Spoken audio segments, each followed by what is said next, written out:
Intestinal tract क्या है? Tube है, ये मुंह से जुड़ी हुई है, नीचे एनस से जुड़ी हुई, तो ऑब्वियसली खुला सिस्टम है ना, तो उसमें गैस तो होनी है। और 100 से 200 ml गैस एनी टाइम रहती है इंटेस्टाइनल ट्रैक्ट में। वो नॉर्मल एंड फिजियोलॉजिकल। कुछ अच्छा खाना बना है ना, आपने ज्यादा अमाउंट में खा लिया तो फिर वो बेल जाएगी आपको, दैट इज नॉर्मल। कोई पर्सन है उसको डेली गैस बनती है, उससे परेशान रहता है हमेशा, तो घर पे क्या कर सकता है उसको ठीक करने के लिए? बेसिकली उसने कहीं से सुन लिया कि उसका डाइजेशन ठीक नहीं है। ऐसा होता नहीं, उसका डाइजेशन ठीक है या नहीं है वो डॉक्टर डिसाइड करेगा। 2 तरह के पर्सन होते हैं। एक कह रहा है कि मैं 2 दिन में 1 बार पोटी जाता हूँ लेकिन मेरा पेट ठीक रहता है। एक कह रहा है कि मैं 1 दिन में ही 2 बार पोटी जाता हूँ लेकिन मेरा पेट फिर भी ठीक नहीं रहता। कौन सा वाला डाइजेशन ठीक है? आपको भूख जैसे 4 चपाती की है तो आप 3 चपाती खाओ, थोड़ी जगह रखो तो आपको रिफ्लक्स और एसिडिटी के सिम्टम नहीं होंगे। सोने के 4 घंटे पहले, जैसे कोई 10 बजे सो रहा है तो 6 बजे पहले या 7 बजे से पहले आपको अपना डिनर करना चाहिए, और डिनर सबसे लाइट होना चाहिए। कई लोग ऐसे होते हैं जो ड्रिंक करते हैं, उनके फैटी लिवर आ जाता है, तो उनका ऐसे मानना है होल्ड कर देंगे ड्रिंक को तो अपनी लिवर वापस रिवर्स हो जाएगी। ये सच्चाई कितनी है इसमें? यदि आपका फैटी लिवर अल्कोहल की वजह से हुआ है और आप अल्कोहल छोड़ देते हो,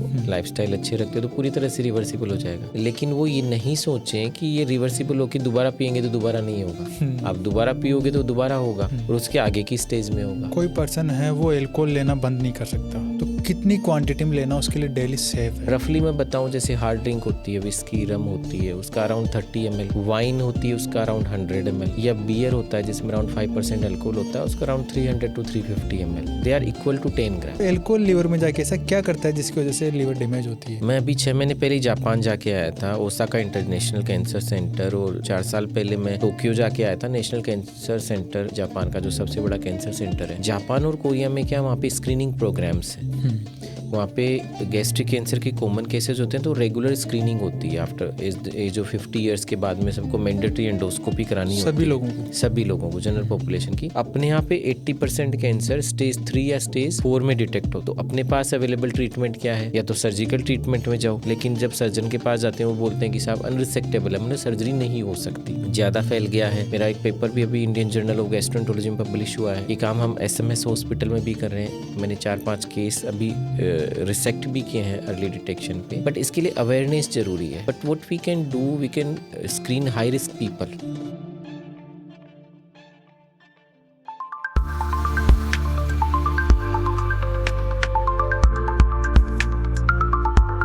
नमस्कार दोस्तों, आप देख रहे हैं द क्यूरियस माइंड शो। यहाँ पर हम हमारे माइंड में होने वाली क्यूरियोसिटी को एक्सप्लोर करते हैं।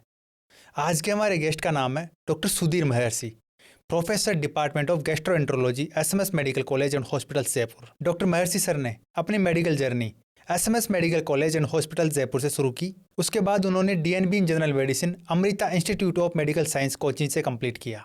वहां पर उन्होंने गोल्ड मेडल हासिल किया। इसके बाद DM gastroenterology GB Pant institute new Delhi से कंप्लीट किया। उनकी क्वालिफिकेशंस में MRCP from UK, AACGS certificate भी शामिल है। एकेडमिक एक्सेलेंस के साथ डॉक्टर महर्षि का रिसर्च पोर्टफोलियो भी काफी एक्सटेंसिव है, जिसमें 43 पब्लिश्ड पेपर और 20 रिसर्च पेपर भी शामिल है। उनके साइंटिफिक वर्क को young investigator award, young investigator bursary, travel grant और लीवर केयर फाउंडेशन अवार्ड जैसे नेशनल और इंटरनेशनल ऑनर्स शामिल है। उन्होंने मेयो क्लिनिक रोचेस्टर USA में एडवांस थेरेप्यूटिक एंडोस्कोपी की ऑब्जर्वरशिप की और National Cancer Centre Tokyo Japan में एडवांस थेरेप्यूटिक एंडोस्कोपिक फेलोशिप की है। उनका रिसर्च लिवर और गैस्ट्रोइंटेस्टाइनल डिजीज के कई महत्वपूर्ण क्षेत्रों पर रहा है, जिसमें acute liver failure, chronic liver disease, hepatitis encephalopathy, pancreatic disorder और एडवांस्ड इंटरवेंशंस भी शामिल है। वे ICS CGP ट्रेंड है और 3 क्लिनिकल ट्रायल्स में प्रिंसिपल इन्वेस्टिगेटर भी रह चुके हैं। आज के एपिसोड में हम सुधीर महर्षि सर के साथ डाइजेशन, गट हेल्थ और लिवर डिजीज जैसे महत्वपूर्ण टॉपिक्स पर बात करेंगे,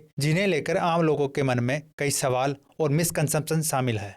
हम समझेंगे कि फैटी लिवर कितना सीरियस हो सकता है, लिवर डिजीज के वार्निंग साइन क्या है, अल्कोहल लिवर को कैसे अफेक्ट करता है, डाइजेस्टिव प्रॉब्लम्स को कब इग्नोर नहीं करना चाहिए, और मॉडर्न गैस्ट्रोएंटरोलॉजी में डायग्नोसिस और ट्रीटमेंट किस तरह इवॉल्व हुआ है। तो चलिए इनका वेलकम करते हैं।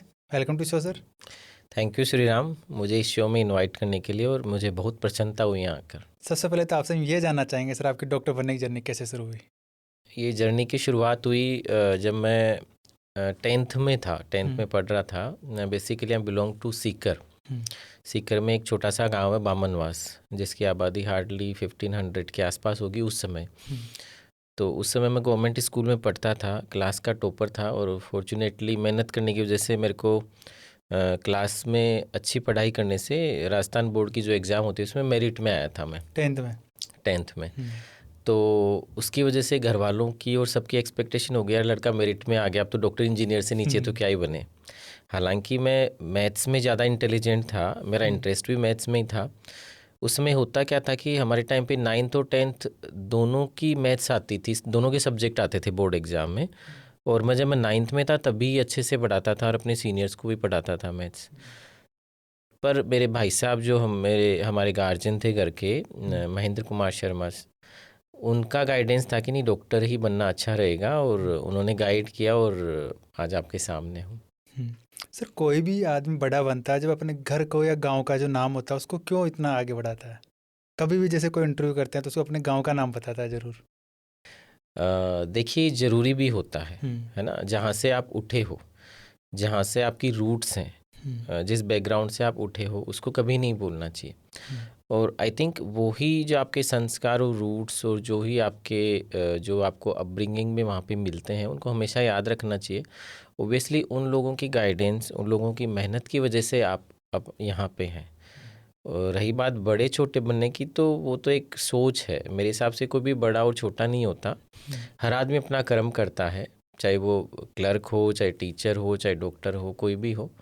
वो एक सोच का फ़र्क है। मेरे हिसाब से कोई बड़ा छोटा ज़्यादा होता नहीं है। सर, अभी आप राजस्थान के सबसे बड़े हॉस्पिटल में हो, एसएमएस में, तो वहाँ पे आपके पास पेशेंट किस तरह की कंप्लेंट्स लेके सबसे ज़्यादा आते हैं? काफ़ी हैवी ओपीडी होता है एसएमएस में। तो गैस्ट्रो के जो सारे मरीज हैं विभिन्न तरह के सिम्टम्स के लेके आते हैं। बहुत सारे पेशेंट पेट दर्द के साथ आते हैं, उल्टी के साथ आते हैं, कुछ लोगों को भूख कम लग रही है, वेट कम हो रहा है, उससे आते हैं। कुछ पेशेंट्स को लूज मोशंस हो रहे हैं, लूज मोशंस के साथ ब्लड आ रहा है, खून आ रहा है, उसकी वजह से आते हैं। कई बार सीवियर पेन होता है, पेंक्रियाज की प्रॉब्लम होती है, उसकी वजह से आते हैं। पीलिया या सामान्य भाषा में होते हैं, वो सब आते हैं। तो ये सारे सिम्टम्स के मरीज आते हैं। और कई बार बहुत सारे पेशेंट ये भी अवेयरनेस लेके आते हैं कि मेरे को फैटी लीवर हो गया, उसका आगे क्या करना है, मेरी फैमिली में कैंसर हो गया, मेरे को कैसे आगे प्रोसीड करना, मैं कैसे स्क्रीनिंग कराऊं, इस तरह की जानकारी के लिए भी आते हैं। बहुत सारे लोग आजकल हेल्थ अवेयर हो रहे हैं, मोटापे को लेके आते हैं, मेरे को वेट कम करना है। तो सारी बीमारियों के पेशेंट्स आते हैं। सर, गट हेल्थ की बात सभी लोग करते हैं, तो गट हेल्थ का मतलब सिर्फ डाइजेशन से रिलेटेड है या फिर ओवरऑल बॉडी से रिगार्डिंग है? देखो, गट वर्ड है वो गैस्ट्रोइंटेस्टाइनल ट्रैक्ट को बताता है, ठीक है। तो ओबियसली गट हेल्थ की अपन बात करें तो डाइजेस्टिव सिस्टम की हेल्थ की बात कर रहे हैं। लेकिन डाइजेस्टिव ट्रैक्ट जो है वो ओवरऑल पूरी बॉडी को अफेक्ट करता है, ये अपन अच्छे से जानते हैं। इवन यदि बात करें 70% जो इम्यूनिटी है, इम्यून सेल्स है, वो डाइजेस्टिव ट्रैक्ट में होती है, इससे एसोसिएटेड होती है। तो हेल्दी गट होना बहुत ज़रूरी है। और जब अपन गट हेल्थ की बात करें तो obviously primarily we are talking about gastrointestinal tract. लेकिन अपन अपने जीआई ट्रैक्ट को हेल्दी रखेंगे तभी अपनी बॉडी हेल्दी रहेगी। तो indirectly we are talking about whole body rather than GI tract. सबसे कॉमन कंप्लेंट गैस की, ब्लोटिंग होना, गैस बनना, इन सब की, लेकिन ये बनती क्यों है ये किसी को नहीं पता। देखिए, जो हम पेशेंट ओपीडी में देखते हैं वो बहुत सारे पेशेंट्स की जो आपने बोली कंप्लेन होती है कि गैस बन रही है। बट उनकी जो ये टर्मिनोलॉजी गैस वाली है, ये अम्ब्रेला टर्म है, इट्स नॉट सिंगल सिम्टम की गैस बन रही है। जैसे मैं आपको बताऊं, कुछ लोग पेट दर्द हो रहा है उसको गैस बोलते हैं, कुछ पेट दर्द होने के बाद बेल्च हो रही है, डकार आ रही, उसको बोलते हैं गैस बनना। कुछ लोग जो नीचे से गैस पास होती है फार्ट बोलते हैं, उसको गैस बोलते हैं। तो ये डिफ्यूज टर्मिनोलॉजी जो पेशेंट बोलते हैं। अपन मेडिकल टर्म में बात करें गैस की तो इंटेस्टाइनल ट्रैक्ट में गैस नॉर्मली होती है, इट्स नॉट अब नॉर्मल, फिजियोलॉजिकल। हाँ, मतलब देखो, इंटेस्टाइनल ट्रैक्ट क्या है, एक ट्यूब है, ये मुंह से जुड़ी हुई है, नीचे एनस से जुड़ी हुई, तो ऑब्वियसली खुला सिस्टम है ना, तो उसमें गैस तो होनी है।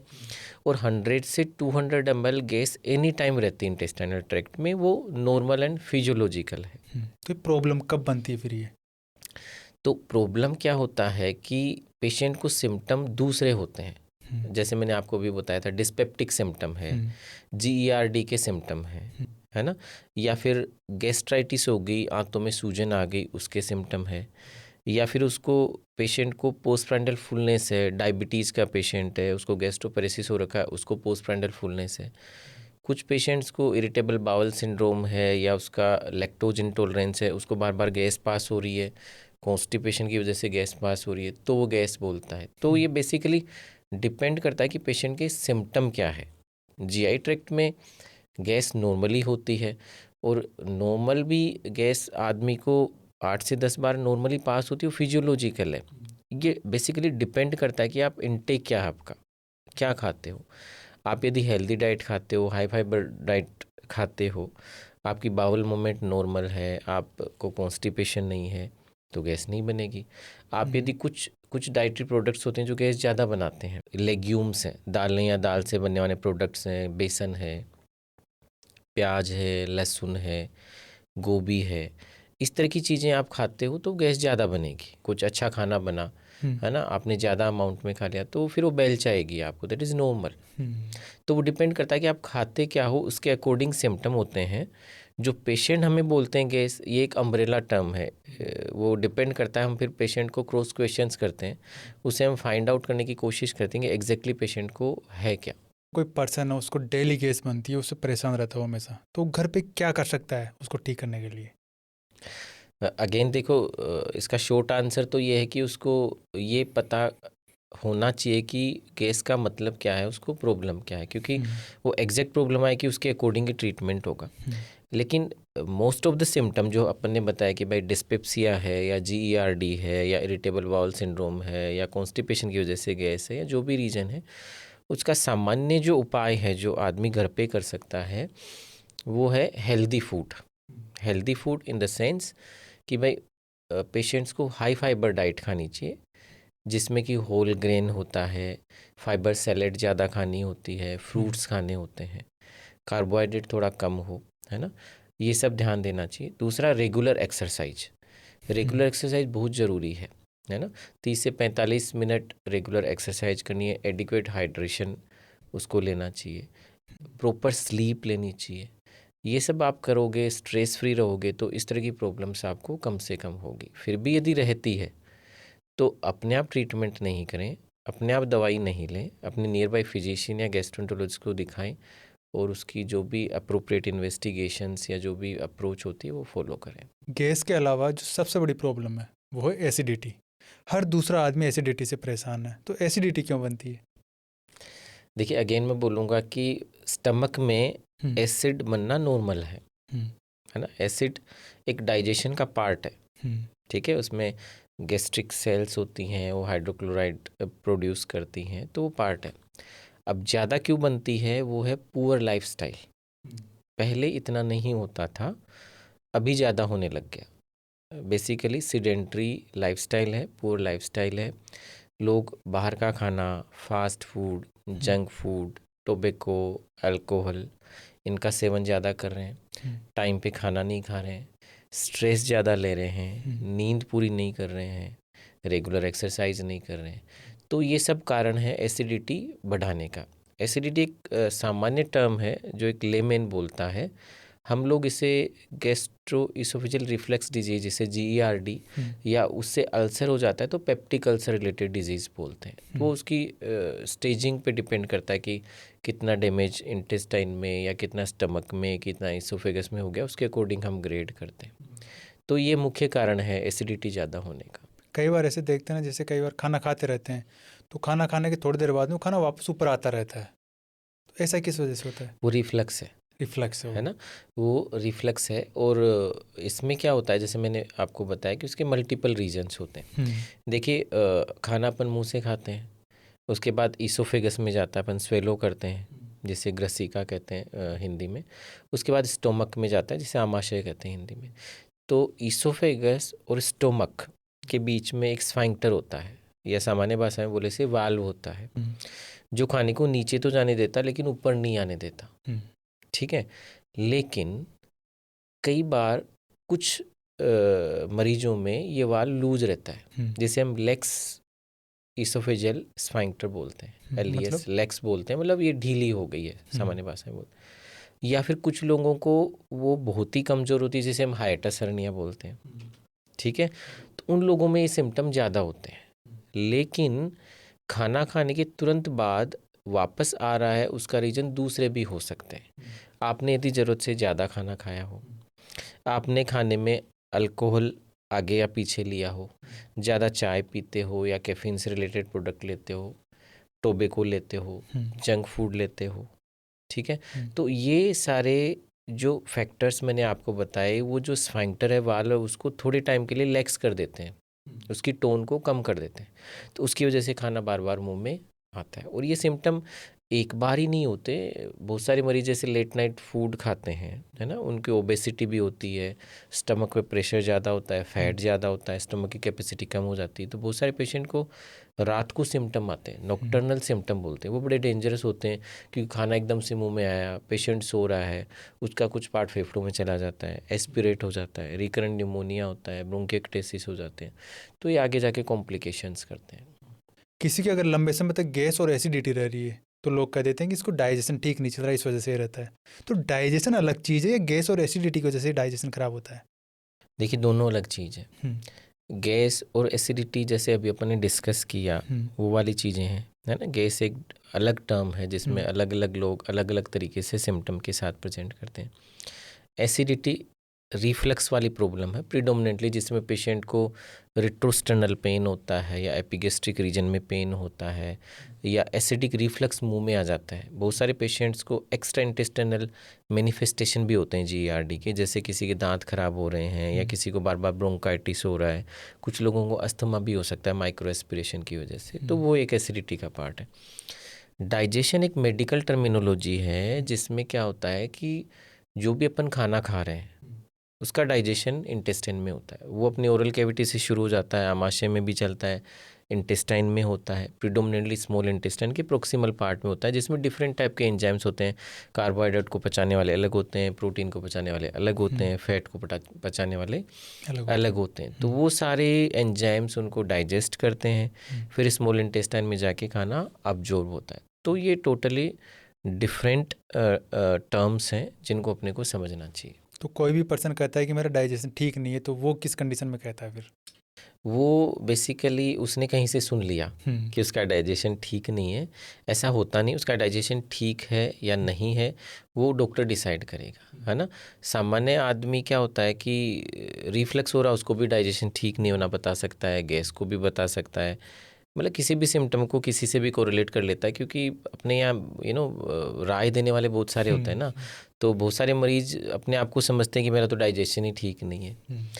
तो ऐसा कुछ नहीं है, digestion most of the time normal होता है। इम्पोर्टेंट चीज़ है कि वो हेल्दी लाइफस्टाइल फॉलो कर रहा है नहीं कर रहा, वो ज़्यादा इम्पोर्टेंट है। दो तरह के पर्सन होते हैं, एक कह रहा है कि मैं 2 दिन में 1 बार पोटी जाता हूँ लेकिन मेरा पेट ठीक रहता है, एक कह रहा है कि मैं 1 दिन में ही 2 बार पोटी जाता हूँ लेकिन मेरा पेट फिर भी ठीक नहीं रहता। तो कौन सा वाला डाइजेशन ठीक है? देखिए, मैं ये बोलूँगा कि दोनों का डाइजेशन ठीक है। मेडिकल टर्मिनोलॉजी में यदि आप 1 दिन में 3 बार जाते हो या 3 दिन में 1 बार जाते हो, बशर्ते आपकी भूख ठीक है, आपका वेट ठीक है, आपकी अदरवाइज हेल्थ ठीक है, तो अब दोनों नॉर्मल है। पोटी कितनी जाना है या स्टूल कितनी बार जाना है, कितना अमाउंट में जाना है, डिपेंड करता है कि आप क्या खाते हो। यदि आप फाइबर्स ज़्यादा लेते हो, जैसे अपन इंडियंस हैं, अपनी डाइट में फाइबर्स ज़्यादा होते हैं, अपन सब्जी के बिना खाना ही नहीं खाते, है ना।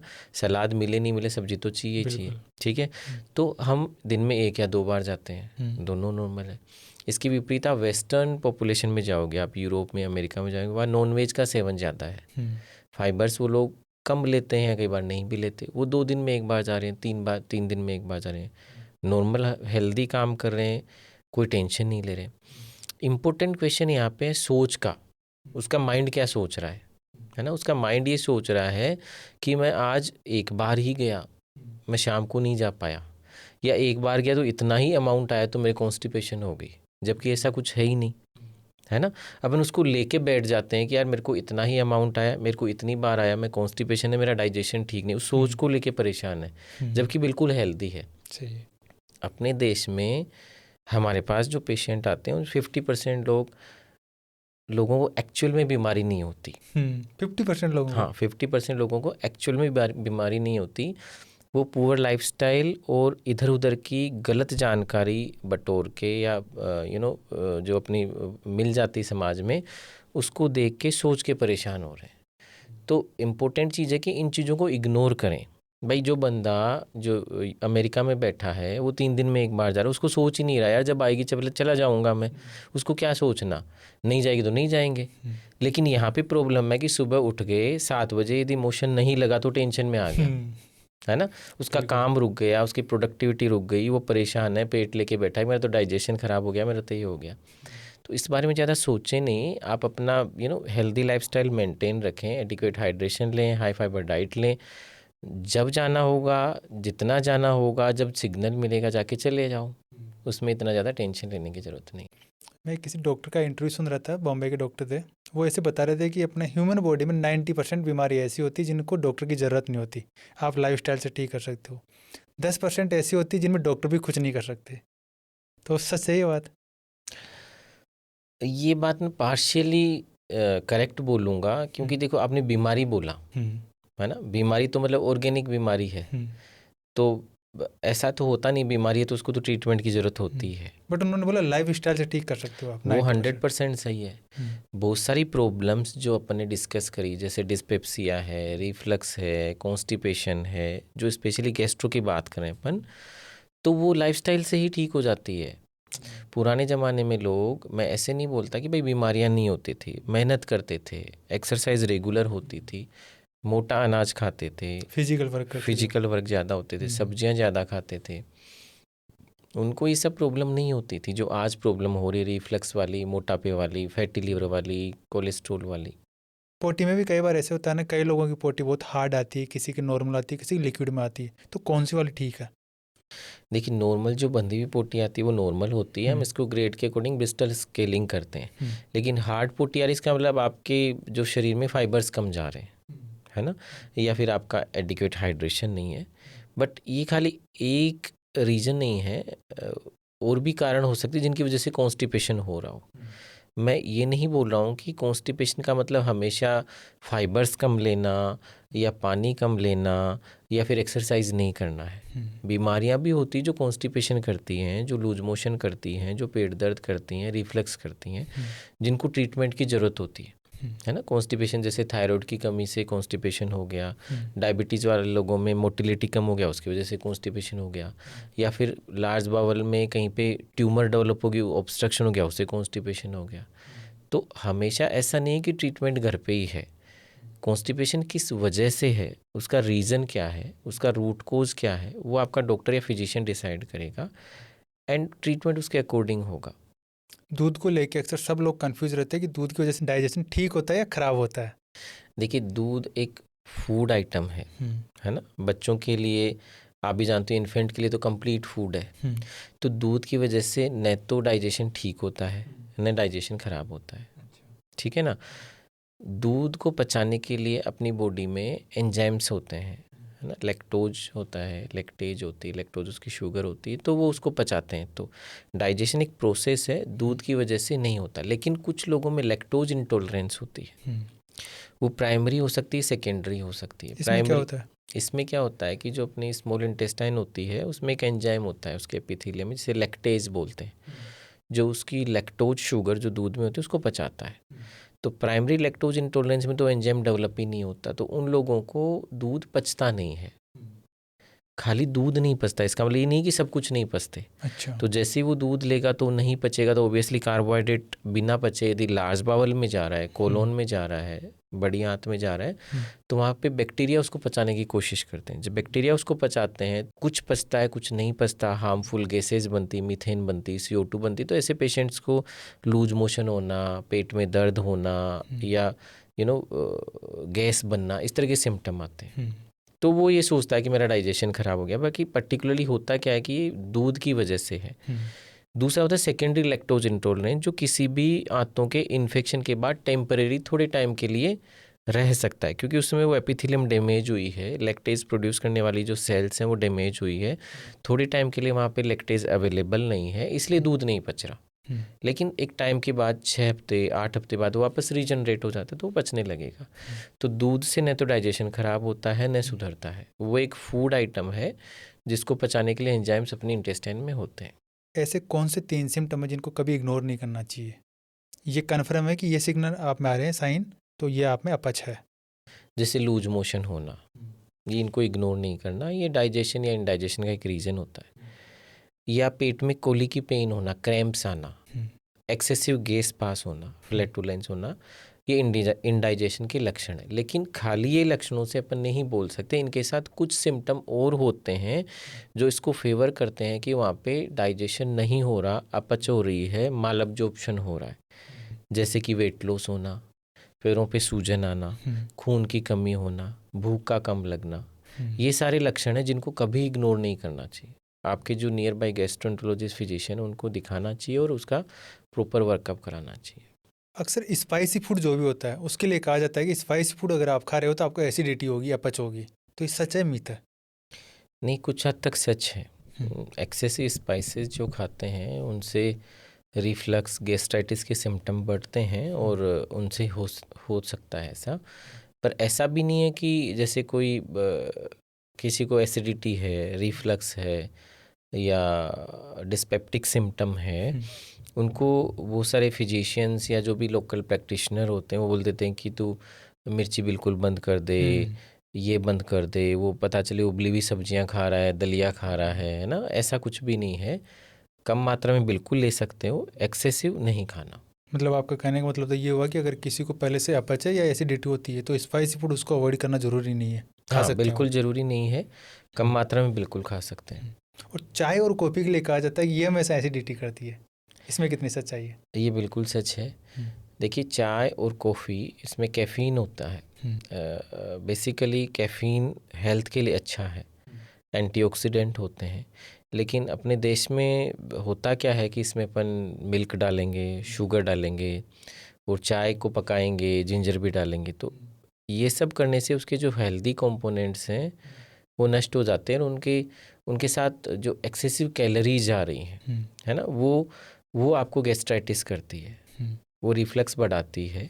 साथ ही साथ में आप जैसे दिन में 4 बार 6 बार 8 बार चाय लेते हो तो वो एक्सेसिव कैलोरी भी जा रही है। हर चाय के साथ आप 100-150 कैलोरी एक्सेसिव ले रहे हो, वो आपका मोटापा बढ़ा रही है, रिस्क ऑफ फैटी लीवर बढ़ा रही है, कोलेस्ट्रॉल का रिस्क बढ़ा रही है। तो definitely excessive tea coffee gastritis करते हैं, रिफ्लक्स करते हैं और अन्य बीमारियों को भी बढ़ाते हैं। और कई लोग ऐसे होते हैं जो ग्रीन टी लेते हैं, ब्लैक कॉफ़ी लेते हैं, इनमें क्या होता है अलग से? इनमें अच्छी है ना ये, इनमें जो एक्सेसिव कैलोरी नहीं है, जो हेल्दी कैफीन है वो है, एंटीऑक्सीडेंट है।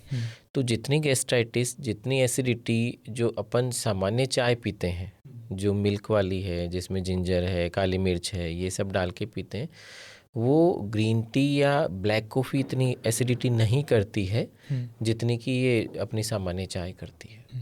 तो अगर कोई पर्सन है वो पी भी रहा है चाय कॉफ़ी, अगर अवॉइड नहीं कर सकता हो तो कितनी क्वांटिटी तक सेफ है? देखिए, वो again person to person vary करता है। किसी को ऑलरेडी मान लो हाइटस हर्निया है, लेक्स एलियस है, तो उनको तो थोड़ी मात्रा की चाय भी एसिडिटी कर सकती है ना। और कुछ लोगों को ऐसा भी होता है, कुछ 8-8 10-10 चाय पी रहे हैं उनको भी नहीं होती। तो basically person to person vary करता है। बट ओवरऑल मैसेज अपने को यही देना चाहिए कि चाय और कॉफ़ी पीना गलत नहीं है, कोई उसमें बुराई नहीं है। कोशिश करें उनको कम मात्रा में पिएं। टेस्ट के लिए आप मिल्क और शुगर ऐड करके पी रहे हैं, पर ठीक है, 1 तो पी रहे हैं तो चलेगा, लेकिन आप उसको 8 या 10 पी रहे हो दिन में तो आप नुकसान कर रहे हो अपना। बेटर उसको black coffee, black T, green tea के रूप में पियो तो ऑब्वियसली वो हमेशा आपके लिए फ़ायदेमंद होगी। कोई पर्सन है वो लेट नाइट डिनर कर रहा है और डिनर करने के बाद में सो जाता है, वो लेट जाता है, तो ये उसके लिए कितना हार्मफुल है? डेफिनेटली हार्मफुल है। लेट नाइट डिनर करना डेफिनेटली हार्मफुल है, क्योंकि उसके बाद अपन कोई भी वर्क नहीं करते, अपन सीधे जाके सो जाते हैं। सीधे जाके सोएंगे तो ऑब्वियसली रिफ्लक्स होगा। रात को नॉक्टर्नल एसिड ब्रेक थ्रू होता है, वो आपको रिफ्लक्स को बढ़ाता है। वो खाना आपके खाने की नली में आएगा, वहाँ पे रिफ्लक्स इसोफेजाइटिस करेगा, आपके खाने की नली को इंजर करेगा, आपको जगाएगा भी। तो लेट नाइट खाना बिल्कुल भी ठीक नहीं है। इनफैक्ट मैं कुछ चीज़ें आपको बताता हूँ कि पहले के ज़माने में एक कहावत होती थी कि सुबह का खाना राजा की तरह खाना चाहिए, है ना, दोपहर का खाना सामान्य आदमी होता है उसकी तरह खाना चाहिए, और रात का खाना रंक की तरह यानी भिखारी की तरह खाना चाहिए। वो बिल्कुल सही बात थी। आप सुबह जब काम पे जाते हो तो आप अच्छे से हेल्दी फूड लो और अच्छी अमाउंट में लो, बट अच्छी अमाउंट इसका मतलब मैं ये नहीं बोल रहा हूँ कि आपको एक्सेसिव खाना है। आपको भूख जैसे 4 चपाती की है तो आप 3 चपाती खाओ, थोड़ी जगह रखो, तो आपको रिफ्लक्स और एसिडिटी के सिम्टम नहीं होंगे। दोपहर में फिर आप अगेन 2 चपाती ले लो। शाम को आप या तो चपाती लो ही मत, आप जो प्रोटीन रिच फूड होता है जैसे स्प्राउट्स होते हैं, दाल होते हैं, सैलेड होते हैं, फ्रूट्स है, वो ले लो। बट फिर भी आप चलो काम करके जो जो बाहर काम करते हैं, लेबर वर्क होता है, वो करके आते हो, आपको तो कम मात्रा में लो, लेकिन सोने के 4 घंटे पहले।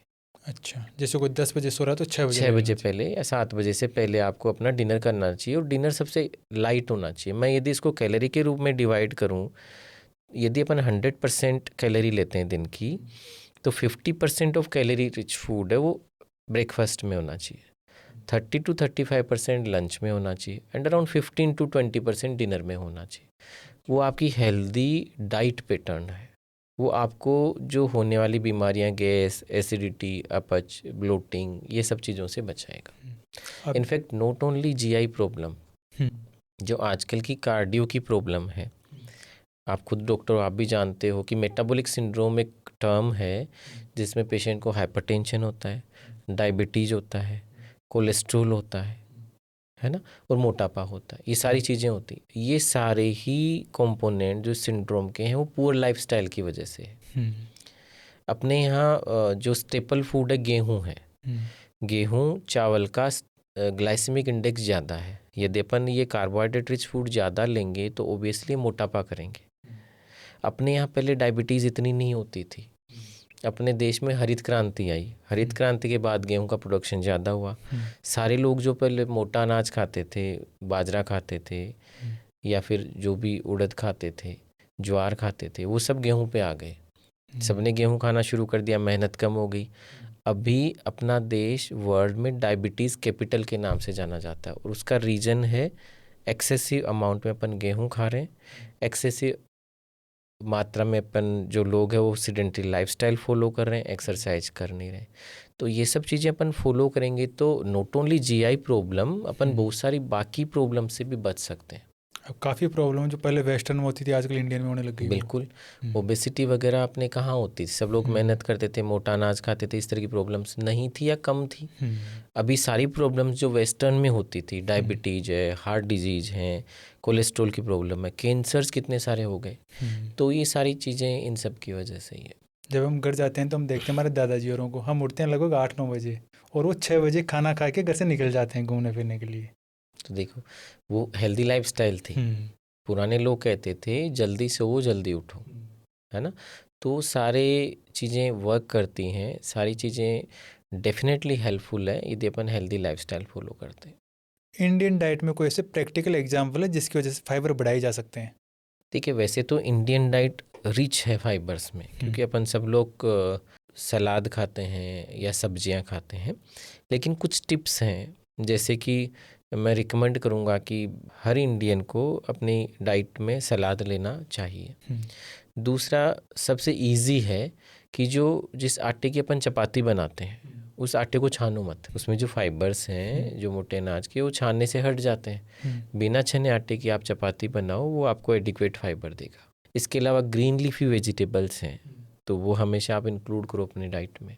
तो ये कुछ चीज़ें हैं जिनसे अपन फाइबर की क्वांटिटी अपनी डाइट में बढ़ा सकते हैं, जो कि रियल में बेनिफिशियल होगा। कई लोग होते हैं जौ की रोटी बना के खाते हैं कभी कभी, वो कैसे फ़ायदेमंद है? नहीं, उसमें भी फाइबर जा रहा है इसीलिए हाँ, खाली गेहूं से बढ़िया है आप जौ, चना, गेहूं इनका मिक्स आटे का बनाओ, उसमें फाइबर्स भी जाएगा, चना आप इंक्लूड करें तो प्रोटीन भी बढ़ गया। तो वो adequate fibre, adequate protein, adequate carbohydrate आपको दे रहा है, तो डेफिनेटली बेनिफिशियल है। स्ट्रेस का अपनी गट से क्या कनेक्शन? अब ब्रेन गट एक्सिस होता है ना, तो ब्रेन में ऐसे सेंटर्स होते हैं जो अपनी गट की मोटिलिटी को, उसके एंजाइम सिक्रीशंस को, उसकी हेल्थ को, उसके न्यूरोमोड्यूलेशंस को अफेक्ट करते हैं। तो कुछ ऐसे न्यूरोकेमिकल्स निकलते हैं, सीरोटोनिन है, हिस्टामिन है, जो कि गट की मोटिलिटी को, इन सब चीज़ों को रेगुलेट करते हैं। जो आदमी मेंटली काम होता है, कूल होता है, एडिक्वेट स्लीप लेता है, स्ट्रेस फ्री रहता है, रेगुलर एक्सरसाइज करते हैं, तो उसकी गट हेल्थ भी हेल्दी रहेगी। जिस इंसान की नींद पूरी नहीं होती, सारे दिन टेंशन में रहता है, अब टेंशन में रहेगा आदमी तो क्या पिएगा, चाय पिएगा, कॉफ़ी पिएगा, अल्कोहल लेगा, स्मोकिंग करेगा, टोबैको लेगा, तो ये सब चीज़ें एडवर्सली अफेक्ट करेगी गट को। तो फिर विशियस साइकिल शुरू हो गया। आप स्लीप प्रॉपर नहीं ले रहे हो, स्ट्रेस हो रहा है, हानिकारक पदार्थ ले रहे हो, तो ओबियसली आपकी गट सिस्टम जो है, आपका डाइजेस्टिव सिस्टम है, वो नेगेटिवली अफेक्ट होगा। कई बार देखते हैं अगर किसी को स्ट्रेस होता है, किसी भी एग्जाम में स्ट्रेस रहा है किसी भी तरह का, तो उसका तो लूज मोशन हो जाएंगे, एसिडिटी स्टार्ट हो जाएगी या और कुछ प्रॉब्लम हो जाएगी। ये नॉर्मल प्रोसेस है। ये वही बात है जो अपन ने अभी डिस्कस की है। यहाँ पे ब्रेन गट एक्सिस का रोल आता है। तो उस समय जब अपन टेंशन में होते हैं तो ऐसे न्यूरोकेमिकल्स निकलते हैं जो आंतों की गति को बढ़ाते हैं। तो उसके लिए बार बार मोशन जाना पड़ता है, या फिर आपको बार बार मोशन, कुछ लोगों में कॉन्स्टिपेशन होता है, कुछ लोगों में एक्सेसिव एंग्जाइटी की वजह से ऐसे न्यूरोकेमिकल्स निकलेंगे जो एसिड आउटपुट बढ़ाएंगे, तो गैस्ट्राइटिस करेगा, रिफ्लक्स करेगा। तो एंग्जाइटी, स्ट्रेस के दौरान ये सिम्टम आना स्वाभाविक है और आएंगे। इंसान को चाहिए कि उसको फेस करें, उसमें काम रहे, कूल रहें, या अपने क्लिनिकल साइकोलॉजिस्ट की राय लें या योगा को फॉलो करें, तो वो आपको mental as well as physical health दोनों को बेटर करने में हेल्प करेगी। कोई पर्सन है उसको महीने में, जैसे हर महीने में 1-2 बार कभी गैस बन रही है, एसिडिटी हो रही है या इंडाइजेशन हो रहा है, तो उसको क्या करना चाहिए? देखिए, महीने में 1-2 बार हो रहा है, लेकिन उसका वेट ठीक है, यदि उसकी भूख ठीक लग रही है, उसकी ब्लड पैरामीटर्स नॉर्मल है, तो डेफिनेटली ये उसकी पुअर लाइफस्टाइल से रिलेटेड है ना। या तो रेगुलर एक्सरसाइज नहीं कर रहा है, उसके डाइटरी पैटर्न ठीक नहीं है, उसकी स्लीप प्रॉपर नहीं हो रही होगी, या किसी न किसी वजह से उसको स्ट्रेस होगा। तो आई थिंक इन चीज़ों को एड्रेस करना चाहिए। उसको एडिक्वेट हेल्दी डाइट लेनी चाहिए, रेगुलर एक्सरसाइज करनी चाहिए, स्लीप प्रॉपर लेनी चाहिए। लेकिन फिर भी यदि सिम्टम परसिस्ट रहते हैं ये सब करने के बाद भी, तो फिर उसको डेफिनेटली अपने जो नियर बाई गैस्ट्रोएंटरोलॉजिस्ट या फिजिशियन जो भी अवेलेबल है उनको जाके एक बार चेकअप जरूर कराना चाहिए।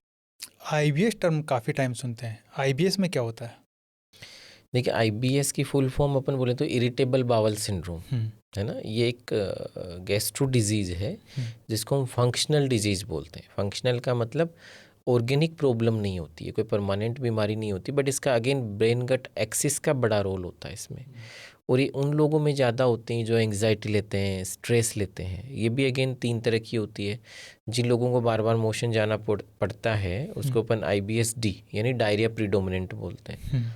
कुछ लोगों में कॉन्स्टिपेशन होता है तो उनको IBS-C यानी कॉन्स्टिपेशन प्रीडोमिनेंट बोलते हैं। कुछ लोगों में दोनों ऑल्टरनेट होते हैं, उनको IBS-M बोलते हैं, मिक्स पैटर्न बोलते हैं, है ना।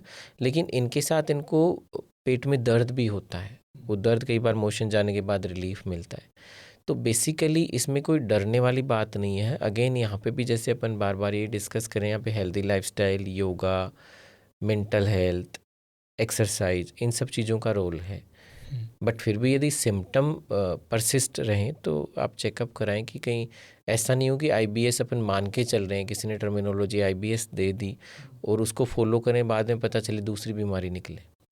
तो IBS का डायग्नोसिस डॉक्टर देगा, पेशेंट या उसके अटेंडेंट या उसके रिलेटिव या उसके जो राय देने वाले नहीं देंगे। वो doctor after exclusion all organic disease, जो कोई शरीर में और कोई प्रॉब्लम तो नहीं है, उसके बाद में फिर IBS का टर्म दिया जाता है कि यार इसको ये प्रॉब्लम होगी। 2 वर्ड होते हैं, एक तो फूड इंटॉलरेंस होता है, एक फूड एलर्जी होता है। इन दोनों में क्या डिफरेंस है? देखिए, दोनों ही सिम्टम करते हैं, गैस्ट्रो रिलेटेड है। फूड इंटॉलरेंस क्या होता है कि पर्टिकुलर फूड के प्रति पेशेंट इंटॉलरेंट होता है, उसको पचाने वाले एंजाइम की यूजुअली डेफिशिएंसी होती है। जबकि फूड एलर्जी जो होती है वो एक तरह से एलर्जिक रिएक्शन है, ये हाइपर सेंसिटिविटी रिएक्शन है जो इम्यूनोग्लोबिन G मीडिएटेड होती है। ये थोड़ी सी मेडिकल टर्म है पर बताना ज़रूरी है। तो उसमें क्या होता है कि पर्टिकुलर फूड से एलर्जी होती है। वो सोया प्रोटीन हो सकता है, मिल्क प्रोटीन हो सकता है, पीनट हो सकता है, एग प्रोटीन हो सकती है, कुछ भी हो सकती है। तो उसमें जैसे ही पेशेंट उसको खाने को लेता है तो उसकी जो एलर्जिक सेल्स हैं, एलर्जिक रिएक्शन इमीडिएटली होती है। तो उसमें गैस्ट्रोइंटेस्टाइनल सिम्टम तो होंगे ही, जैसे कि पेट दर्द हो सकता है, डायरिया हो सकता है, उसके साथ एलर्जिक सिम्टम और हो सकते हैं। स्किन पे दाने बन गए, अर्टिकेरिया हो गया, सांस लेने में दिक्कत हो गई, वीज डेवलप हो गई, ठीक है, फ्लशिंग हो गई, और कुछ लोगों में तो एनाफिलैक्सिस हो जाती है। एनाफिलैक्सिस आप जानते हो, जो सीवियर एलर्जी होती है जिसमें सांस की चोकिंग हो जाती है, मरीज को डेथ की भी रिस्क होती है, ये फूड एलर्जी होती है।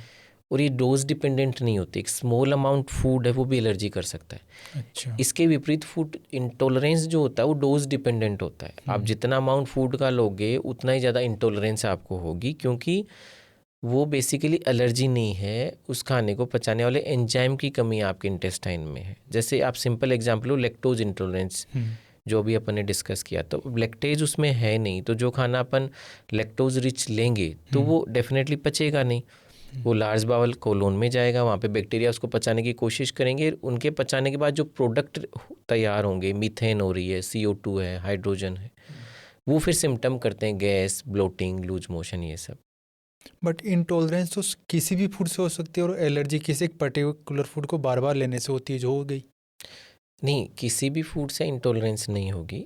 एलर्जी डेफिनेटली इसको पर्टिकुलर एलर्जन से है। फूड इंटॉलरेंस भी उसी फूड से होगा जिसको अपना इंटेस्टिनल ट्रैक्ट पचा नहीं पा रहा है। जैसे कि अपन ने एग्जांपल दिया लैक्टोज इंटॉलरेंस, क्योंकि उसमें लैक्टेज की कमी है।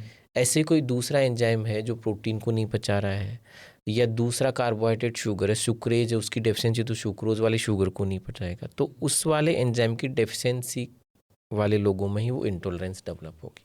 आजकल कोई भी सोनोग्राफी करवाता है तो उसके सोनोग्राफी में आती है फैटी लीवर। तो फैटी लीवर इतना कॉमन क्यों हो गया है ये? मतलब ऐसे काम माना जाता है, लोगों का कहना है कि जो एल्कोहल लेते हैं उन्हीं को होता है फैटी लीवर। ऐसा नहीं है कि अल्कोहल लेने वालों को ही होता है। आजकल जो टर्मिनोलॉजी है कि metabolic dysfunction associated steatotic liver disease, MASLD जिसको पहले NAFLD बोलते थे, non alcoholic fatty liver disease, जो बिना अल्कोहल लेने वालों में होता है। और उसका कारण वही है जो अपन बार बार डिस्कस कर रहे हैं, मोटापा, cholesterol, diabetes, lack of exercise, high carbohydrate diet, junk food, ये सब रीज़न हैं जिनकी वजह से फैटी लीवर बन रहा है। बेसिकली फैटी लीवर भी मेटाबॉलिक सिंड्रोम का ही एक लीवर कंपोनेंट है। मेटाबॉलिक सिंड्रोम में जैसा कि अपन ने डिस्कस किया कि भाई ओबेसिटी होती है, डायबिटीज़ होती है, हाइपरटेंशन होता है, कोलेस्ट्रॉल होता है, उसी का जो लीवर में पार्ट है वो फैटी लीवर है। खाली फैटी लीवर होना मतलब है कि लीवर की कोशिकाओं में फैट डिपॉजिट होना, तो वहाँ तक प्रॉब्लम नहीं है।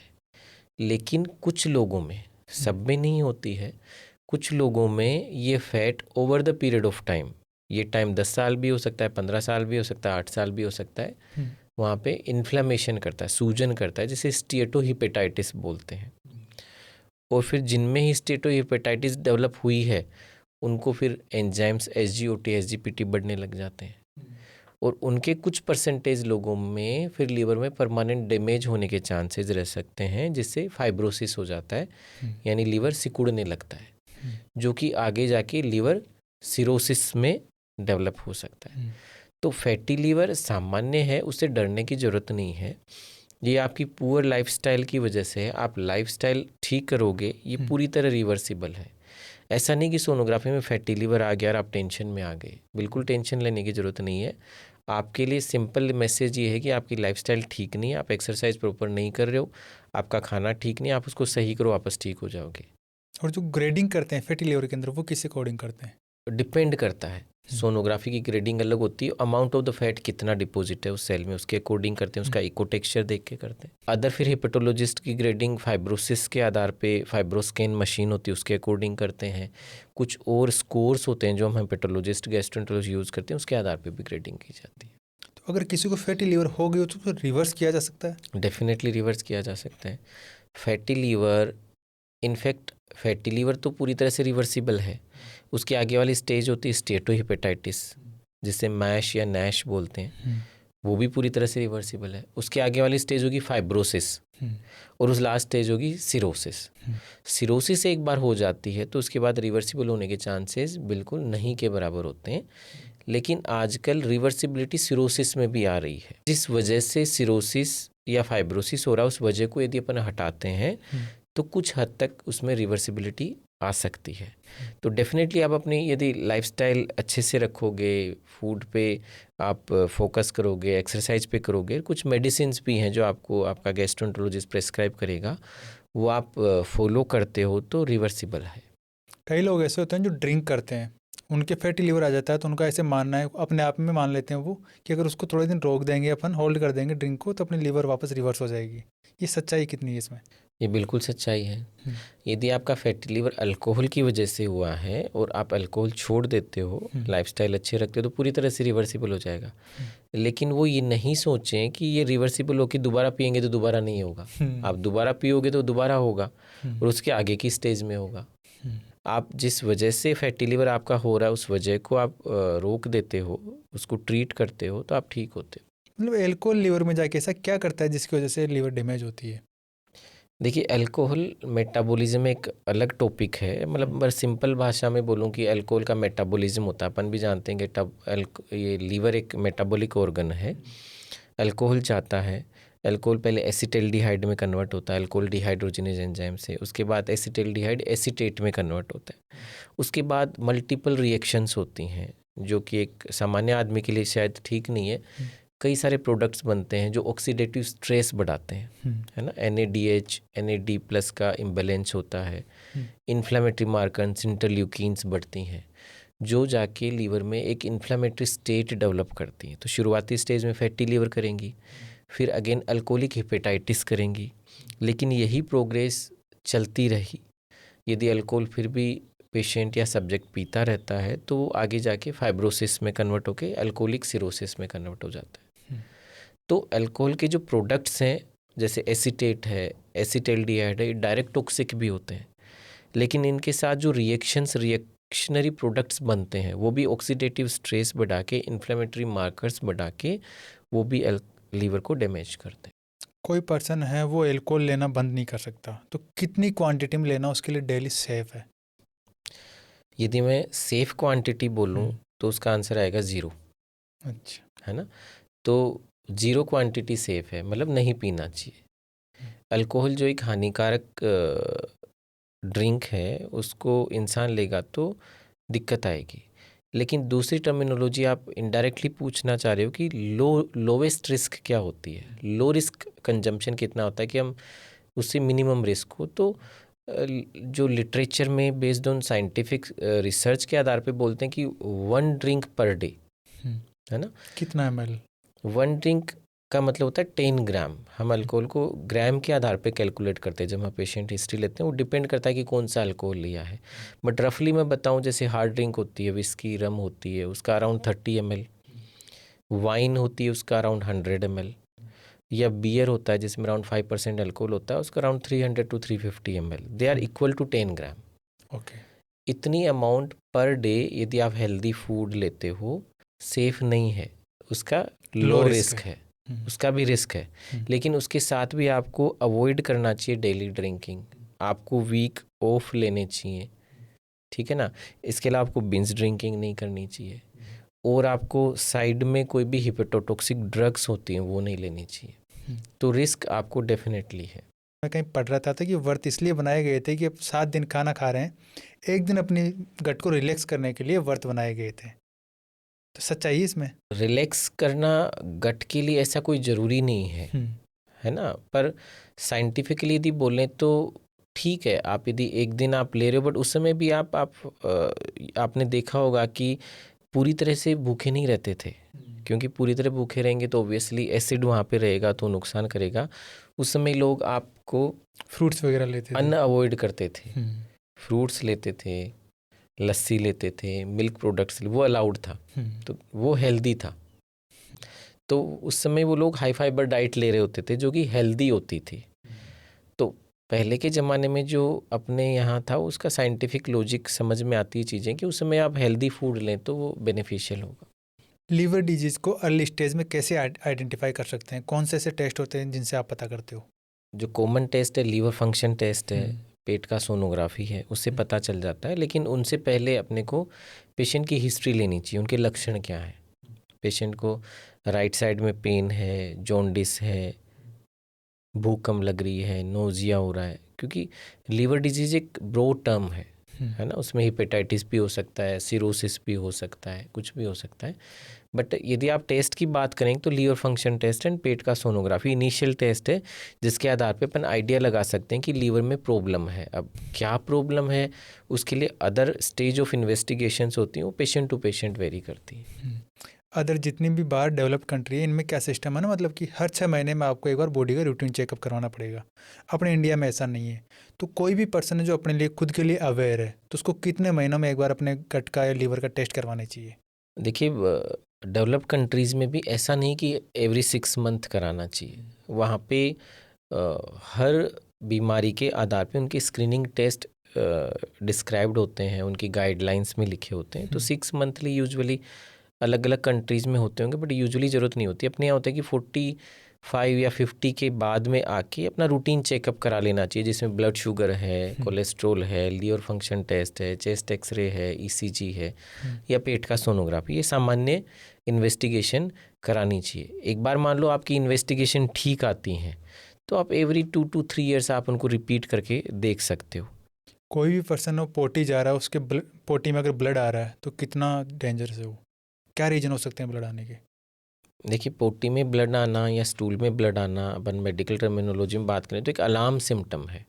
हम मेडिकल टर्मिनोलॉजी में, गैस्ट्रोएंटरोलॉजी में मानते हैं कि कुछ सिम्टम अलार्म होते हैं, जैसे पोटी में ब्लड आना या उल्टी में ब्लड आना या भूख कम लगना, वजन कम होना। तो इसकी डेफिनेटली इन्वेस्टिगेशन होनी चाहिए, क्योंकि उसके मल्टीपल रीज़न हो सकते हैं। पाइल्स हो सकते हैं, फिशर हो सकता है, अल्सर हो सकता है, ट्यूमर हो सकता है, डाइवर्टिकुलर ब्लीड हो सकती है, वहाँ की सूजन हो सकती है, अल्सरेटिव कोलाइटिस हो सकती है। तो कुछ भी रीजन हो सकता है। जब तक अपन उस रीजन को आइडेंटिफाई नहीं करेंगे तो उसका ट्रीटमेंट प्रॉपर नहीं होगा। तो यदि आपको ब्लड आता है तो उसकी जांच अवश्य कराएं, नियर बाय गैस्ट्रोएंटरोलॉजिस्ट से ज़रूर मिले। हमारे पास पेशेंट आते हैं तो हम बोलते हैं कि यार आपके स्टूल में ब्लड आ रहा है, आपको ये जांच कराने की ज़रूरत है, जिसे हम सिग्मोइडोस्कोपी बोलते हैं। एक सामान्य जांच है जिसमें हम एंडोस्कोपी से, कैमरे से वहाँ पे देखते हैं कि किस वजह से आए। बट क्या होता है कि ये इन्वेस्टिगेशन ऐसे होती है कि जैसे गांव के लोग वो शाही होते हैं थोड़े से, नहीं सर एक बार ही तो आया है, थोड़ा ही तो आया है, एक बार दवाई लेके देख लो। तो आप फोर्स नहीं कर सकते हो, बट सेम टाइम आपको इतनी अवेयरनेस होनी चाहिए कि जो सिम्टम है, चाहे वो एक ड्रॉप ही क्यों नहीं आई, वो अलार्म सिम्टम है, इट नीड्स इन्वेस्टिगेशन। आप चाहे अभी मत कराओ, आप 10 दिन बाद करा लो, बट डेफिनेटली इसका रीज़न पता होना चाहिए कि किस वजह से है। स्टूल का कलर देख देख के कौन कौन सी चीज़ों का पता लगा सकते हैं कि इस कलर से ये पता चलता है अपने को? देखिए, नॉर्मल स्टूल का कलर येलोविश होता है, आप भी जानते हो, बाइल पिगमेंट की वजह से। लेकिन कलर देख के बीमारी का एहसास कर सकते हैं, पता लगा सकते हैं कि जैसे उसका क्ले कलर स्टूल हो रहा है, उसका येलोनेश गायब होकर वाइटिश क्ले कलर, मिट्टी जैसा कलर हो रहा है, तो इसका मतलब ऑब्स्ट्रक्टिव जॉन्डिस को बताता है, ठीक है। लेकिन यदि वो ब्लैक कलर का आ रहा है तो उसका मतलब ये है कि वो कहीं से इंटेस्टाइन में रक्त का रिसाव हो रहा है, ब्लड लॉस हो रहा है। यदि उसमें फ्रेश ब्लड मिक्स होके आ रहा है तो डेफिनेटली कहीं पे कोलोन में ब्लड है, ब्लीडिंग हो रही है, जिसकी वजह से उसका कलर रेड आ रहा है। तो ये कुछ कुछ सिम्टम है जिनके आधार पे अपन आइडिया लगाते हैं कि बीमारी क्या हो सकती है। कई लोग ऐसे होते हैं जिनका बिना डाइटिंग के वेट लूज हो रहा है, कुछ थोड़ा सा खाते हैं उनका पेट भर जाता है, तो ऐसे लोगों को क्या करना चाहिए? क्यों होता है ऐसा? देखो, बिना डाइटिंग के, मतलब आई मीन डाइट रिड्यूस करने के बिना वेट लॉस हो रहा है या इस तरह के सिम्टम जो आपने बताए हो रहे हैं, तो डेफिनेटली उनको कोई ना कोई बीमारी है ना। वेट लॉस होना बीमारी नहीं है, भूख कम लगना बीमारी नहीं है, ये किसी बीमारी के लक्षण है। और यूजुअली ये वो लक्षण है जिनमें कई बार बड़ी बीमारियां निकलती है, चाहे कोई ट्यूबरकुलोसिस हो सकता है, कैंसर हो सकता है, इस तरह की दिक्कत हो सकती है। तो इनको डेफिनेटली अपने जो नियर बाई डॉक्टर है उनको दिखा के इन्वेस्टिगेशन करानी चाहिए, उसका रीज़न पता होना चाहिए। बहुत सारे मतलब गैस्ट्रोइंटेस्टाइनल कोजेज होते हैं जिनकी वजह से वेट लॉस होता है, फिजिशियन वाले कोजेज भी होते हैं, जैसे अनकंट्रोल डायबिटीज़ की वजह से वेट लॉस हो गया, थायराइड की वजह से वेट लॉस हो गया, कहीं की भी ट्यूबरकुलोसिस उसकी वजह से वेट लॉस हो गया। तो वो अपन रीज़न पता करेंगे तभी उसका इलाज कर पाएंगे। बट सडनली इंडिया में देखे हैं ना, कैंसर के केसेस बहुत बढ़े हैं, जैसे जीआई ट्रैक्ट के कैंसर हो गए, कोलोन के कैंसर हो गए, सिग्मोइड वाले कैंसर हो गए। इसका रीज़न क्या है? देखिए, कुछ तो जो लाइफस्टाइल चेंज हुई है उसकी वजह से दूसरा फूड हैबिट्स चेंज हुई है। पहले जैसे अपन बात करें थे हाई फाइबर डाइट खाते थे, मोटा अनाज खाते थे, तो इस तरह की दिक्कतें कम होती थी। अभी डाइट पैटर्न चेंज हुआ है, कुछ जो प्रिजर्व्ड केमिकल यूज हो रहे हैं, फूड एडिटिव्स यूज हो रहे हैं, प्रिजर्व्ड फूड खा रहे हैं, उनकी वजह से भी बढ़े हैं। तीसरा रीज़न ये भी कि डिटेक्शन भी बढ़ा है। पहले लोगों को पता ही नहीं चलता था क्या बीमारी हुई, ठीक है डाउन हुआ, दिखाते नहीं थे, इतनी इन्वेस्टिगेशन। अभी इन्वेस्टिगेशंस बढ़ गई हैं, सीटी स्कैन आ गई, एमआरआई आ गई। मैं यदि गैस्ट्रोएंट्रोलॉजी की बात करूँ तो एंडोस्कोपी आ गई, कोलोनोस्कोपी आ गई, ईआरसीपी आ गई, कोलेंजियोस्कोपी आ गई, मतलब हर तरह के सिस्टम को देखने की एंडोस्कोपी आ गई। एंडोस्कोपी में भी हाई डेफिनेशन एंडोस्कोपी आ गई, image enhance endoscopy, magnification endoscopy, जिसमें अपन सेल्यूलर पैटर्न देख सकते हैं, सरफेस पैटर्न देख सकते हैं, वैस्कुलर पैटर्न देख सकते हैं और कैंसर को बिल्कुल शुरुआती अवस्था में पता लगा सकते हैं। मैं अभी 6 महीने पहले ही जापान जाके आया था, ओसाका इंटरनेशनल कैंसर सेंटर, और 4 साल पहले मैं टोक्यो जाके आया था। नेशनल कैंसर सेंटर जो है टोक्यो में, जापान का जो सबसे बड़ा कैंसर सेंटर है। जापान और कोरिया में क्या, वहाँ पे स्क्रीनिंग प्रोग्राम्स हैं। वहाँ पे गैस्ट्रिक कैंसर के कॉमन केसेस होते हैं तो रेगुलर स्क्रीनिंग होती है। आफ्टर एज ऑफ 50 ईयर्स के बाद में सबको मैंडेटरी एंडोस्कोपी करानी होती है, सभी लोगों को, जनरल पॉपुलेशन की। ओबियसली डिफरेंस है कि वहाँ पॉपुलेशन कम है तो फिजिबिलिटी है। तो उन लोगों का जो कैंसर है, चाहे वो ईसोफेगस का हो, चाहे आमाशय का हो या छोटी आंत का, वो शुरुआती अवस्था में वो लोग पता कर लेते हैं, वो पर्टिकुलर पैटर्न देख के, और उसको एंडोस्कोपी से ही क्यूरेटिव ट्रीटमेंट कर देते हैं, उसको रिसेक्ट कर देते हैं एंडोस्कोपी से ही। कैसे? वो एक विधि होती है, टेक्निक होती है, एंडोस्कोपिक म्यूकोजल रिसेक्शन। अच्छा। कुछ इंस्ट्रूमेंट्स होते हैं, कुछ नाइफ्स होते हैं, तो उसको मार्क करके उस एरिया को, और उसको वहीं से रिसेक्ट सब म्यूकोजल लेवल पे डिसेक्ट कर देते हैं, या एंडोस्कोपिक सब म्यूकोजल डिसेक्शन। इस तरह की टेक्निक्स होती है जिससे शुरुआती अवस्था में स्टेज 1 पे ही गैस्ट्रोइंटेस्टाइनल ट्रैक्ट का ट्रीटमेंट हो जाता है वहाँ पे। इसके विपरीत इंडिया में अलग सिचुएशन है। वहाँ पे 80% कैंसर्स शुरुआती अवस्था में पकड़े जाते हैं, तो ओबियसली उनका क्यूरेटिव ट्रीटमेंट हो जाता है। मोर्टेलिटी नहीं है, खर्चा नहीं है, पेशेंट पूरी तरह ठीक हो गया। अपने यहाँ पे 80% कैंसर स्टेज 3 या स्टेज 4 में डिटेक्ट होता है।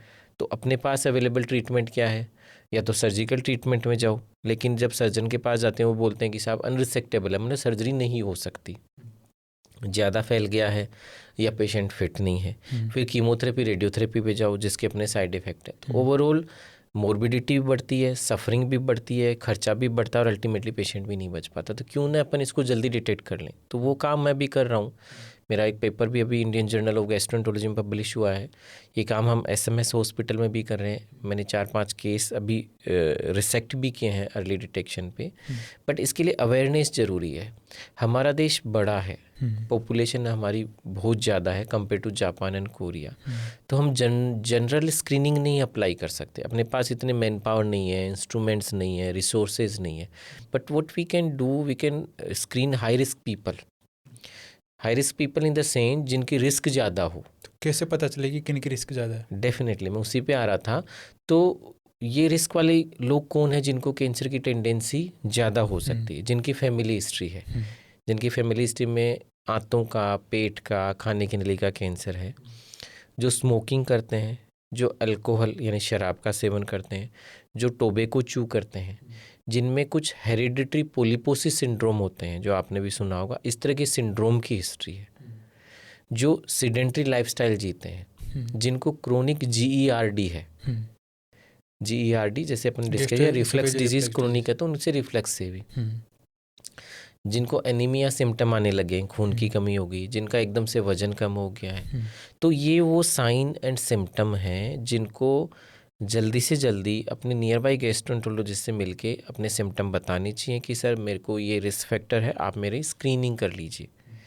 तो हम रेगुलर बेसिस पे ऐसे लोगों की स्क्रीनिंग कर रहे हैं, और वहाँ पे surface pattern, vascular pattern, cellular pattern के आधार पे उसको डिटेक्ट करते हैं और उसको टाइमली रिसेक्ट कर सकते हैं। तो ये तो काफ़ी कॉस्टली रहता होगा फिर? देखिए कॉस्टली जापान में है, अपने यहाँ पे भी कॉरपोरेट हॉस्पिटल में है, बट एसएमएस में फ्री ऑफ कॉस्ट कर रहे हैं जो गवर्नमेंट हॉस्पिटल। हाँ, गवर्नमेंट हॉस्पिटल में हम फ्री ऑफ कॉस्ट कर रहे हैं। हम जो हाई रिस्क जो इंडिविजुअल होता है, जैसे हमारे यहाँ डिपार्टमेंट में हमारे पर्टिकुलर डे पे एंडोस्कोपी हम करते हैं, तो जैसे 50 एंडोस्कोपी हो रही है, तो 50 में से अराउंड 10 पेशेंट होते हैं जो हाई रिस्क होते हैं, उनकी पर्ची हम अलग रख लेते हैं, उनका हम अलग से उस पर्टिकुलर स्कोप से जिसे नैरो बैंड इमेजिंग यूज़ करते हैं उसके द्वारा हम डिटेक्ट करते हैं। लेकिन कॉरपोरेट हॉस्पिटल, प्राइवेट हॉस्पिटल में डेफिनेटली कॉस्ट बढ़ती है, बट उसके एडवांटेज भी हैं आपको। बट ये आप जैसे पेशेंट को समझाते हो किसी को भी ये सारी चीज़ें कि आपके इसके चांसेस लग रहे हैं, ये करना पड़ेगा, तो उसके लिए मान जाते हैं पेशेंट? जो समझदार होते हैं, जो इसकी इम्पोर्टेंस समझते हैं, वो मानते हैं। जो नहीं मानते उनको फोर्स नहीं कर सकते। तो जैसे आप जापान में प्रैक्टिस करके आए थे, अपन इंडिया में देखे, तो अवेयरनेस में क्या कमी है अपने इंडिया में, वहाँ और यहाँ में कितना डिफरेंस है? बहुत डिफरेंस है। वहाँ पे वेल एजुकेटेड लोग होते हैं, उनको सबको पता है कि स्क्रीनिंग की कितनी इम्पोर्टेंस है। वहाँ पे कैंसर की वजह से डेथ बहुत कम हो गई है। यहाँ पे कैंसर जिसको डिटेक्ट हो गया वो क्या मान लेते हैं, यार इसका तो मरना तय है। तो डिफरेंस है सोच का। तो वहाँ वेल एजुकेटेड लोग हैं, अवेयर है अपनी बीमारी को लेके, रेगुलर फॉलो पे आते हैं। देखिए रेगुलर स्क्रीनिंग पे आना, एवरी ईयर आके एंडोस्कोपी कराना एक सामान्य बात नहीं, but they know the importance of screening. अपने यहाँ वो अवेयरनेस नहीं है। मैं आपके प्लेटफॉर्म के माध्यम से भी ये मैसेज देना चाहूँगा कि स्क्रीनिंग कराना स्पेशली हाई रिस्क पॉपुलेशन में इज़ वेरी वेरी इंपॉर्टेंट। एक जनरल पब्लिक को, लेमेन को ये समझना चाहिए कि आप यदि स्क्रीनिंग करा रहे हो, आपकी जो बड़ी बीमारी शुरुआती अवस्था में पता चल जाएगी, उसको अपन शुरुआती अवस्था में ठीक कर देंगे, आप पूरी तरह ठीक हो जाओगे। इसमें डिफरेंस है। तो डेफिनेटली जापान और इंडिया में डिफरेंस है, बट ऐसा नहीं कि सारे अपनी पॉपुलेशन में सारे ही लोग नहीं समझते। बहुत सारे लोग समझते हैं और उस चीज़ की इम्पोर्टेंस समझ के वो एंडोस्कोपी कराते हैं। कैंसर का आप डिटेक्ट करते हो कोलोनोस्कोपी से, तो कोलोनोस्कोपी के अलावा कोई और भी वो होता है जिससे आप डिटेक्ट कर सकते हो कैंसर को? नहीं, देखिए कोलोनोस्कोपी जो लार्ज बावल कोलोन होती है, distal most part intestinal tract का, उसको बीमारियों को देखने का एक एंडोस्कोपिक टेक्निक है। तो अपने को यदि उसको डिटेक्ट करना है, उसका टिश्यू लेना है, तो कोलोनोस्कोपी ही एकमात्र प्रोसीजर है जिससे अपन उसको डिटेक्ट करेंगे। लेकिन इसके अलावा भी तरीके हैं। जो हाई रिस्क इंडिविजुअल है उसको फीकल टेस्ट होते हैं, है ना, जैसे FIT test, faecal immunochemical test बोलते हैं, या स्टूल के कुछ टेस्ट होते हैं। तो उनसे भी यदि वो पॉजिटिव आ जाते हैं तो हम उसको मान लेते हैं यार कहीं से ब्लड का रिसाव हो रहा है, वो प्रोटीन आ रही, तो हो सकता है, फिर उनको कोलोनोस्कोपी के लिए सब्जेक्ट कर सकते हैं। इसके अलावा CT स्कैन और MRI भी ऐसे टेस्ट होते हैं जिसके द्वारा अपन बावल को देख सकते हैं और इस तरह की बीमारियों को पता कर सकते हैं। लेकिन उसको यदि जल्दी डिटेक्ट करना है तो स्टूल टेस्ट या कोलोनोस्कोपी ही बेस्ट मोडेलिटी है, उसको अर्ली स्टेज पे डिटेक्ट करना प्लस उसको ट्रीट करना, उससे दोनों काम हो रहे हैं आपके। बट क्या है ना, अपने जैसे इंडिया अवेयरनेस कम है इंडिया के अंदर, तो आप डायरेक्ट कहेंगे कि कोलोनोस्कोपी करना है ये डिटेक्ट करने के लिए, तो लोग मानेंगे नहीं।